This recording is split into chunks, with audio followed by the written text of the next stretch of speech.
Assalamualaikum Sobat Tirai Gaib. Salam jumpa di channel cerita horor. Di channel ini akan kami ajak kalian menelusuri dunia mistis yang tegang dan menyeramkan. Silahkan subscribe, like, komen, dan share. Serta nyalakan tombol notifikasinya, supaya kalian tidak ketinggalan cerita terbaru dari channel kami. Yang sudah subscribe, semoga diberikan umur panjang, kesehatan dan berlimpah rezeki serta selamat dunia akhirat. Ika Sofiana, seorang wanita berusia 28 tahun, adalah sosok yang selalu ceria dan penuh energi. Dengan tinggi badan sekitar 165 cm, Ika memiliki tubuh langsing yang selalu tampak bugar berkat rutinitas olahraganya yang teratur. Rambutnya yang hitam legam dan panjang selalu tergerai dengan indah, seringkali dibiarkan tergerai bebas atau diikat dengan gaya sederhana namun elegan. Matanya, yang awalnya berbinar cerah, kini seringkali tampak kosong, seakan dunia tidak lagi mampu menjelaskan apa yang dilihatnya. Ika bekerja sebagai seorang perancang grafis di sebuah perusahaan kreatif yang cukup dikenal di kota. Profesinya membuatnya sering berinteraksi dengan berbagai klien, merancang logo, materi iklan, dan desain visual untuk berbagai keperluan. Ia dikenal sebagai sosok yang sangat berdedikasi dalam pekerjaannya, seringkali lembur hingga larut malam untuk memastikan setiap desain yang dihasilkan sempurna. Dalam dunia profesional, Ika adalah pribadi yang sangat terorganisir dan berorientasi pada detail. Tetapi di luar itu, dia memiliki sisi kepribadian yang sangat ramah dan mudah bergaul, membuatnya disukai oleh teman-teman sekitarnya. Kehidupan pribadi Ika pun terlihat sangat stabil. Dia tinggal di sebuah apartemen kecil di pusat kota, bersama dengan kucing peliharaannya yang selalu menemani hari-harinya. Ika dikenal sangat mandiri, selalu berusaha untuk menjalani hidupnya dengan penuh semangat dan optimisme. Namun, semua itu berubah sejak malam itu, malam yang seakan-akan membuka pintu ke dalam dunia yang tidak dapat dijelaskan oleh akal sehat. Beberapa bulan lalu, Ika mulai merasakan perubahan yang tak bisa dijelaskan. Dia mulai merasa terjebak dalam rutinitasnya, merasa ada sesuatu yang aneh di sekitar dirinya. Ada saat-saat ketika dia merasa dunia sekitarnya menjadi kabur, dan suara-suara aneh mulai terdengar di telinganya. Pada awalnya, Ika menganggapnya sebagai kelelahan biasa akibat pekerjaan yang menumpuk. Namun semakin lama, hal itu semakin buruk. Ika mulai merasa tidak terkoneksi dengan dirinya sendiri. Pikirannya seringkali terombang-ambing, dan ia merasa seolah-olah ada kekuatan yang mengendalikan dirinya dari dalam. Suatu malam, setelah bekerja lembur, dia terbangun dalam keadaan yang sangat berbeda, seperti seseorang yang terbangun dalam mimpi buruk yang tak berujung. Ada bisikan yang memanggilnya, mengajaknya pergi ke tempat yang tidak ia kenal. Dengan rasa penasaran yang menguasainya, Ika mengikuti suara itu, tanpa bisa menahan dirinya. Malam itu, dia berjalan tanpa tujuan, sampai akhirnya tanpa sadar dia tiba di tengah hutan yang gelap. Di sana, di bawah pohon besar yang seolah-olah hidup, Ika merasa ada sesuatu yang menariknya ke dalam kedalaman kegelapan. Dia tidak ingat bagaimana dia bisa sampai di sana, tetapi Ika tahu, sesuatu telah menguasai pikirannya. Ketika pagi tiba, Ika terbangun di jalanan, matanya kosong, dan tubuhnya lemas. Ika tak bisa mengingat apa yang terjadi semalam, dan setelah kejadian itu, dia berubah. Keluarganya, yang mulai cemas dengan keadaan Ika, akhirnya membawanya ke rumah sakit jiwa.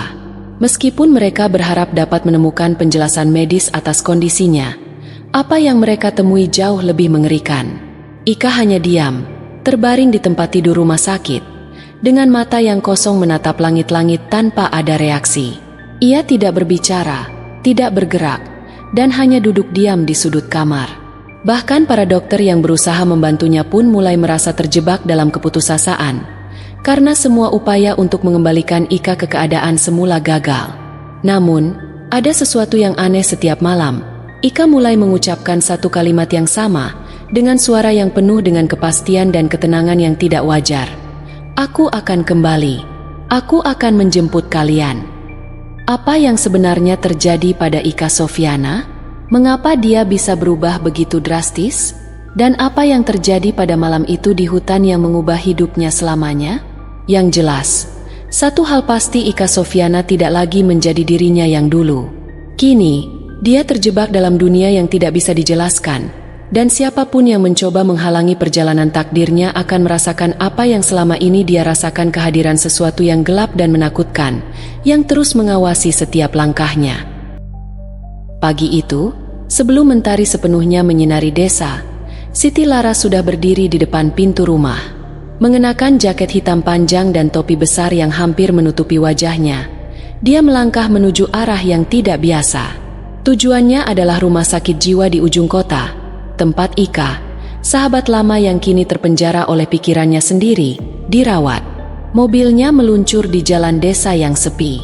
Pagi yang dingin dan angin yang menusuk tak mengurangi kegelisahannya. Sesuatu dalam dirinya terasa tidak beres dengan Ika, dan mimpi buruk yang terus mengganggu tidurnya membuat hati Siti semakin cemas. Setelah menempuh perjalanan selama hampir 45 menit, Siti tiba di rumah sakit jiwa yang tampak lebih menyeramkan di bawah kabut pagi itu. Bangunan tua dan besar dengan pagar batu tinggi, penuh dengan kawat berduri, seakan-akan siap menahan siapapun yang mencoba mendekat. Siti berjalan dengan tegas. Langkahnya menggema di lorong panjang rumah sakit yang sunyi. Sampai di resepsionis, ia langsung berkata, "Saya ingin bertemu dengan Ika." Petugas yang ada di meja resepsionis menatapnya curiga. "Siapa Anda?" Siti menghela napas dan tersenyum tipis. "Saya keluarganya." Petugas itu ragu, lalu akhirnya mengangguk dan segera menelepon seseorang. Beberapa detik kemudian, seorang pria dokter muncul. Dengan kacamata tipis dan wajah yang selalu serius, dia menatap Siti sebentar. "Ika tidak seperti biasanya," ujar sang dokter datar. Siti mengernyit. "Maksudnya?" Sejak beberapa hari terakhir, dia tidak lagi berteriak atau mencoba menyerang. Dia hanya diam, tidak berbicara, jawab sang dokter dengan nada datar. Tubuh Siti terasa kaku. "Diam?" ulangnya perlahan. Dokter itu mengangguk. Dia hanya duduk di sudut ruangan, menatap keluar jendela tanpa bereaksi terhadap apapun. "Ada sesuatu yang tak beres. Bisakah saya bertemu dengannya?" tanya Siti pelan, mencoba menenangkan diri. Dokter itu menatapnya sejenak sebelum mengangguk dan memimpin Siti menuju ruangan Ika. Suasana semakin mencekam ketika mereka sampai di depan kamar Ika. Tidak ada suara, hanya kesunyian yang mencekam. Ruangan itu terasa seperti kuburan yang kosong. Dokter membuka pintu dengan hati-hati dan memberi isyarat agar Siti masuk. Begitu melangkah masuk, bulu kuduk Siti berdiri. Ika duduk bersila di sudut ruangan, punggungnya menempel ke dinding, wajahnya tertutup oleh rambut panjang yang kusut. Namun, senyum di wajah Ika membuat jantung Siti berdegup kencang. Itu bukan senyum biasa, tapi senyum yang menakutkan. Terlalu lebar, terlalu tenang, dan sangat menyeramkan. Mata Ika kosong, namun sudut bibirnya terus melengkung seolah menikmati sesuatu yang tidak terkatakan. "Siti?" panggil Ika dengan suara pelan yang hampir tak terdengar. Siti mendekat, tubuhnya menegang. "Ika, apa yang kau rencanakan?" Namun, Ika hanya diam.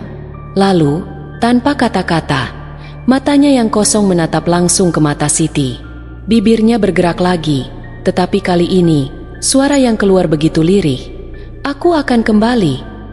Jantung Siti terasa terhenti, tubuhnya terasa dingin. "Apa maksudmu?" bisiknya dengan suara tercekat. Ika tetap tersenyum, lalu dengan gerakan lambat, dia mengangkat tangannya dan menunjuk tepat ke dada Siti. Mata Ika yang kosong kini terbuka lebih lebar, seakan memberi tanda bahwa semuanya sudah terlambat. "Aku akan menjemputmu, Siti." Tiba-tiba lampu di ruangan berkedip, menyebabkan Siti mundur sejenak. Suara kunci di pintu mengganggu suasana yang mencekam itu, dan dokter yang berdiri di ambang pintu berbicara tegas. "Waktunya habis. Kita harus keluar." Siti tidak membantah. Dia berbalik dan segera keluar. Namun sebelum pintu sepenuhnya tertutup, suara Ika yang lembut kembali terdengar. "Siti, kau akan ikut denganku." Keringat dingin mengalir di pelipis Siti. Dia melangkah cepat menuju mobil. Wajahnya pucat pasi. Dengan gas yang diinjak penuh, mobil Siti melaju menjauhi rumah sakit jiwa yang menyeramkan itu. Namun, Dalam pikirannya, kata-kata Ika terus terngiang. Aku akan menjemputmu. Tak lama, mobil itu berhenti di depan sebuah rumah tua di pinggiran kota.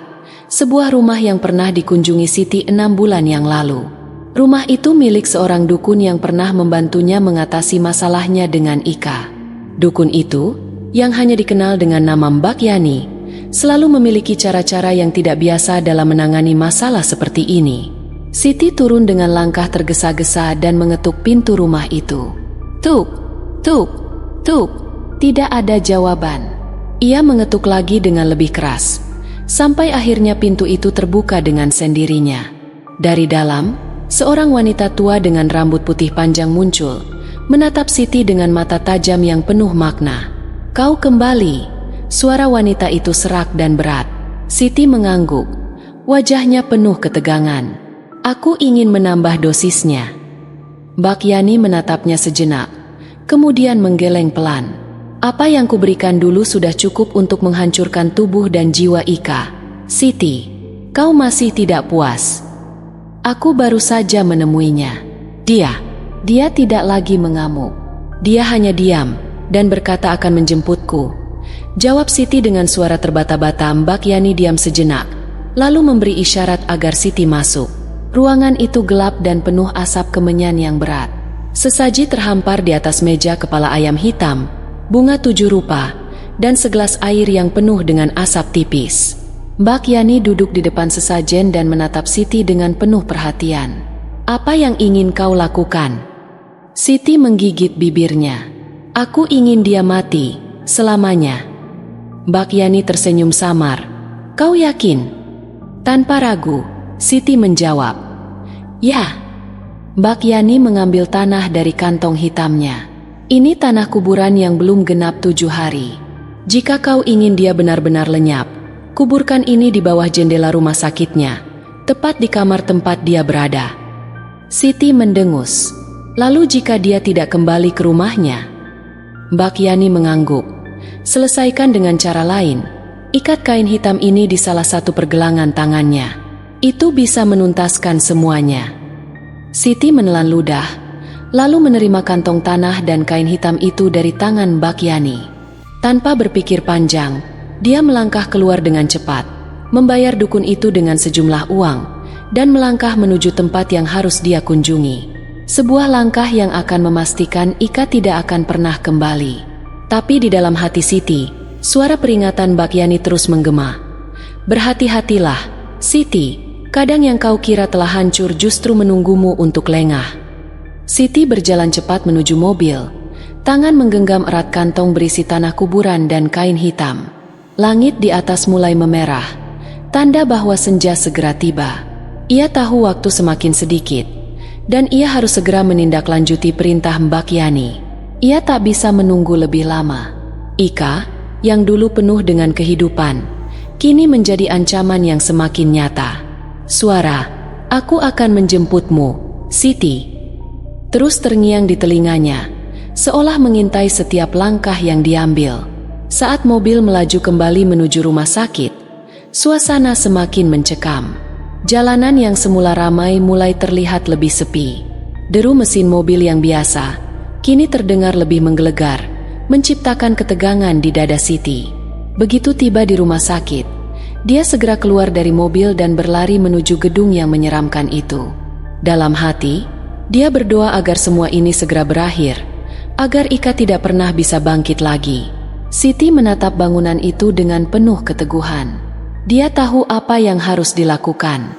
Dengan hati-hati, dia mengambil tanah kuburan dari kantong hitam dan menggali tanah di bawah jendela kamar Ika. Tangannya gemetar, bukan karena takut, tapi karena kesadaran bahwa ini adalah langkah terakhir. Dia menaburkan tanah itu di tanah yang basah, berharap hal itu bisa mengakhiri semuanya. Setelah itu, dia mengikatkan kain hitam pada pergelangan tangannya, seperti yang disuruh oleh Mbak Yani. Langkah demi langkah, Siti merasakan ketegangan yang semakin menumpuk. Hatinya berdebar kencang. Dia menatap keluar jendela kamar Ika, berharap tidak ada yang berubah. Tiba-tiba, lampu di ruangan rumah sakit berkedip, dan Siti merasakan hawa yang semakin dingin. Sesaat, ia mendengar suara langkah kaki yang mendekat. Namun saat dia menoleh, tidak ada siapa-siapa. Hanya kesunyian yang menelan suara itu. Tiba-tiba, suara Ika terdengar dari balik jendela, meski tak ada wujudnya di sana. "Kau pikir kau bisa menyingkirkanku?" Suara itu terdengar begitu dekat, namun juga begitu jauh, seperti gema yang datang dari ruang kosong. Siti membeku sejenak, tubuhnya terasa kaku. "Apa yang kau lakukan, Siti? Kau hanya menunggu waktu untuk jatuh." Suara itu semakin jelas, semakin menekan. Siti mendekati jendela dengan ragu, namun dia tidak membiarkan ketakutan menguasainya. Dia tahu, ini adalah pertarungan terakhir. "Aku tidak akan biarkan kau hidup lagi, Ika," teriaknya dengan penuh keyakinan. "Ini adalah jalan terbaik." Tiba-tiba, seberkas cahaya terang muncul dari dalam kamar. Siti terkejut, dan dalam sekejap, bayangan Ika muncul di depan kaca jendela. Ika tersenyum lebar, lebih lebar dari senyum sebelumnya. Matanya kosong, tetapi senyumannya menunjukkan bahwa dia tahu apa yang terjadi. "Siapa yang seharusnya ada di sini, Siti?" Suara itu kembali bergema, lebih keras kali ini, memaksa Siti untuk mundur beberapa langkah. "Kau mungkin tidak tahu, tapi aku sudah kembali untukmu, Siti." Siti menutup matanya sejenak, mencoba menenangkan diri. Dia merasa tubuhnya lemas, tetapi dia tahu tidak ada jalan mundur. Ia telah sampai di titik ini dan tak bisa mundur lagi. Dengan tangan yang gemetar, dia mengambil kantong tanah itu dan melemparkannya dengan penuh kekuatan ke bawah jendela, memastikan tanah itu meresap ke dalam tanah yang basah. Lampu di sekitar rumah sakit berkedip semakin cepat. Siti merasa tubuhnya semakin dingin, seperti diselimuti kegelapan yang mencekam. "Kau tidak bisa menghindar dari takdirmu, Siti." Terdengar suara Ika lagi, kali ini lebih dalam, lebih menakutkan. Tiba-tiba, suara jeritan keras terdengar dari dalam rumah sakit, mengguncang seluruh bangunan. Siti menoleh, jantungnya berdegup kencang. "Apa itu?" teriaknya dalam hati, tapi sebelum dia bisa bergerak, suara itu kembali terdengar. "Siti, kau tidak akan pernah bisa menghancurkanku. Aku akan terus ada di sini." Siti merasakan hawa yang semakin berat, semakin pekat. Tanpa pikir panjang, dia berlari menuju pintu rumah sakit. Begitu melangkah keluar, langit malam yang gelap semakin menambah suasana mencekam. Tetapi, ketika dia menoleh kembali, rumah sakit itu terlihat lebih gelap dari sebelumnya. Seolah bangunan itu hidup dan menunggu sesuatu yang lebih buruk. Sesaat, Siti merasa ada sesuatu yang menariknya untuk kembali. Namun, pikirannya berteriak untuk pergi. Dengan satu lompatan, ia melangkah keluar dari area rumah sakit, berlari ke mobil yang sudah menunggu. Begitu ia menginjak pedal gas, mobil itu meluncur menjauh dari rumah sakit yang kini semakin tampak jauh di belakang.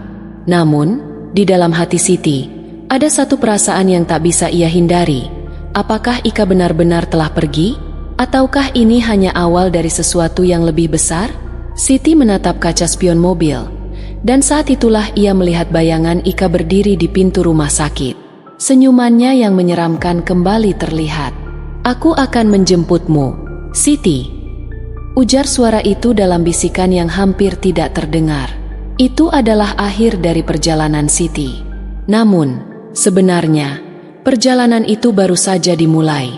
Siti menatap kaca spion, melihat bayangan Ika yang semakin memudar. Namun senyuman itu tetap tergambar jelas di dalam pikirannya. Senyuman yang menakutkan, penuh kebencian, dan seolah menanti untuk menghancurkan dirinya. Jantungnya berdegup kencang. Ia tidak bisa mengabaikan apa yang baru saja dilihat. Bayangan itu terus menghantuinya, seolah-olah Ika benar-benar ada di sana, menunggu di balik kegelapan malam. Mobil Siti melaju lebih cepat, meninggalkan rumah sakit yang semakin jauh di belakang. Namun, semakin jauh ia pergi, semakin terasa berat udara di sekitarnya. Seperti ada yang menekan dadanya, membuat setiap tarikan napasnya semakin sulit. Dia tahu, sesuatu yang lebih besar sedang mengintainya. Sesuatu yang tidak bisa dijelaskan dengan logika. Tiba-tiba, suara derit halus terdengar dari dalam mobil. Siti menoleh, dan matanya terbelalak saat melihat kaca jendela sampingnya mulai mengembun. Padahal udara di luar tidak sedingin itu. "Ih!" bisiknya dengan gemetar. "Itu tidak mungkin." Tangan Siti yang sebelumnya memegang setir mobil dengan erat kini mulai lemas. Dia merasa ada kekuatan yang tak terlihat menariknya kembali, seolah-olah rumah sakit itu sedang memanggilnya. Perlahan-lahan, mata Siti tertuju pada kaca spion sekali lagi. Kali ini, bayangan Ika yang samar muncul kembali, lebih dekat, lebih nyata. Namun kali ini, senyuman Ika bukan lagi senyuman yang menakutkan, itu adalah senyuman yang penuh dengan kemarahan, penuh dengan janji untuk menyelesaikan apa yang belum selesai. Mobil Siti tiba-tiba berhenti. Tidak ada kendali, tidak ada suara mesin, hanya keheningan yang mematikan. Siti mencoba menggerakkan setir, namun seolah ada kekuatan yang menahan mobil itu. Di luar, rumah sakit itu kembali muncul di cakrawala. Meski jauh, namun dalam sekejap rasanya sudah dekat.